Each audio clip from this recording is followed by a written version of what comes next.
Welcome to the Torch Academy. Today we're comparing SDE and EBITDA and helping you figure out which metric your business is valued on. SDE is seller's discretionary earnings. It is the cash flow available to an owner-operator, the money the business generates that goes into the owner's pocket. You start with net income, then add back owner salary because the owner could pay themselves differently or hire someone else. Personal expenses the business paid, the company car, the owner's insurance, and depreciation, a non-cash expense. SDE is the metric for owner-operated businesses because it reflects real owner discretionary income. EBITDA is earnings before interest, taxes, depreciation, and amortization. It is the operating profit of the business, normalized for financing and accounting treatments. You start with net income, add back interest, because the new owner might finance differently.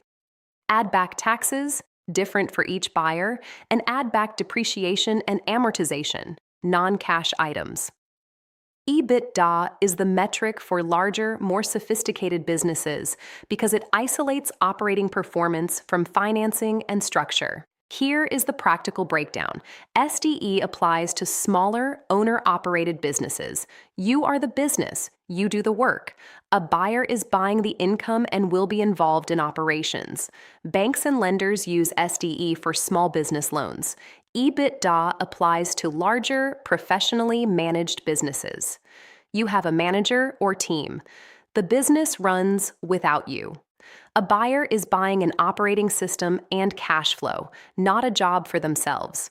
Most banks and private equity firms use EBITDA for deals above $1 million.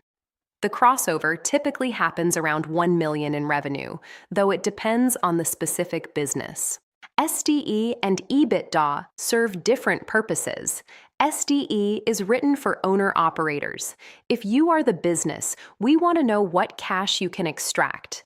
So we add back your salary, your car, your personal expenses, all the discretionary spending. We are calculating the actual cash available to an owner-operator. That is why SDE is typically lower than EBITDA for the same business. EBITDA is written for professional operations.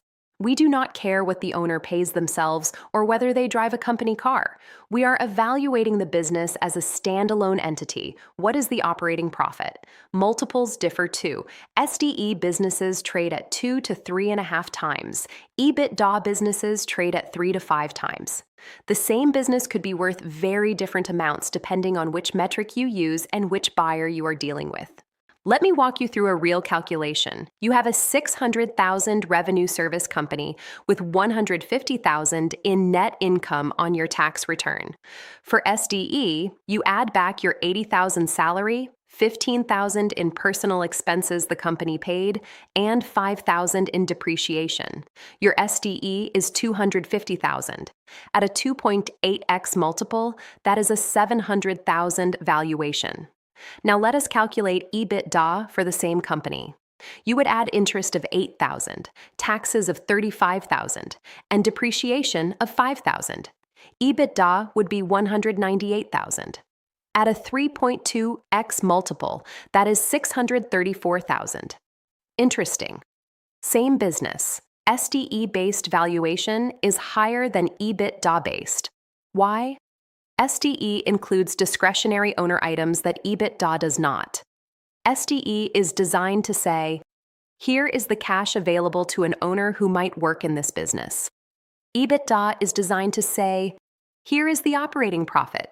Different purposes, different numbers. There is a natural progression. Early-stage owner-operated businesses are pure SDE. As you grow, you might use both metrics. Larger professionally managed businesses are pure EBITDA. The transition typically happens around $1 million in revenue, but it is not a hard line. It depends on whether the business actually runs without the owner. If you have $1.5 million in revenue, but the owner is still doing 70% of the work, you are probably SDE-based.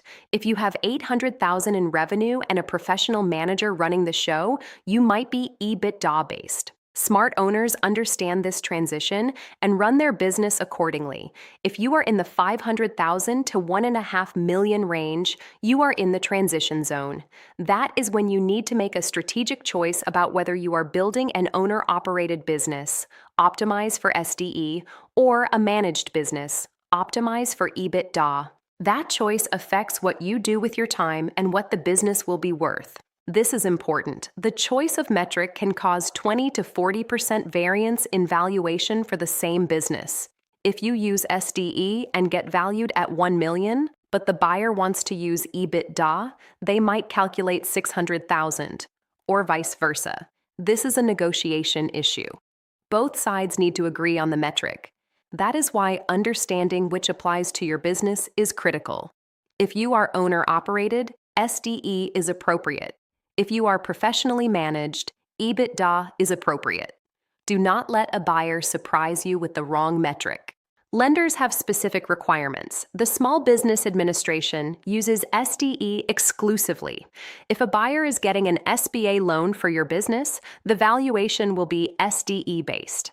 Community banks financing small businesses typically use SDE up to 1 million, then shift to EBITDA. Commercial lenders usually require EBITDA for anything above 1 million. This matters because it affects what the lender will approve the buyer to pay.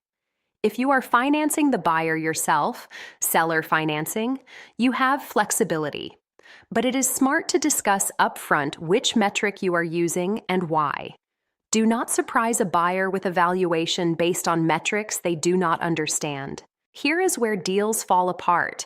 You think your business is worth 1.2 million using SDE calculations. A sophisticated buyer looks at it and says, "We would value that at 800,000 using EBITDA." You both think the other is being unreasonable, but you are actually using different metrics. The solution? Understand which metric applies to your business, use it consistently, and make sure all parties agree on the metric before you start negotiating.